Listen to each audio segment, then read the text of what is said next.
Il y a près de 6 mois, ce pont inondé avait coupé Villecouf du reste du monde. En moins d'une semaine, cette commune de 7000 habitants est devenue le symbole des terribles inondations qui ont frappé la Pologne. Les 4 mètres d'eau qui ont englouti 90% de la commune ont laissé la place à des ruines. Nombre d'habitants se sont réfugiés dans des abris de fortune, mais l'hiver arrive et pour cela, les élections qui approchent sont insignifiantes. Les élections, je n'ai même pas eu le temps d'y penser. Je n'ai même pas où habiter. J'ai d'abord dormi dans le camping-car et maintenant, comme vous voyez, dans le garage. Aujourd'hui, la commune de Villecouf n'est qu'un énorme chantier, mais elle suscite l'intérêt de plusieurs candidats à la mairie. Élue locale depuis 5 ans, Justyna Kowalewska ne songeait pas à se présenter. Aujourd'hui, elle ne pense qu'à reconstruire.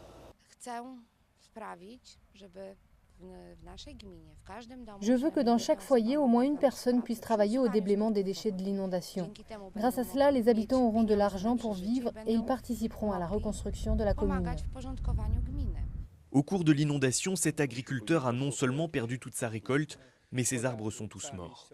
Ses terres étant inexploitables pour quelques années, il attend beaucoup de ces élections.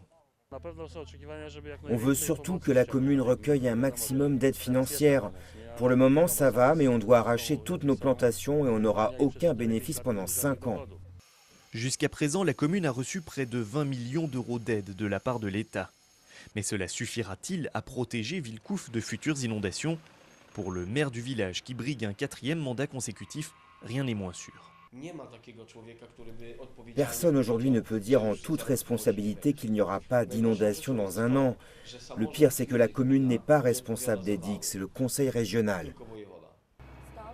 Sur le chantier, les ouvriers assurent néanmoins que les digues ont été renforcées, mais dans les rues de Villecouf, quel que soit le résultat des élections, les tractopelles n'ont pas fini de fonctionner.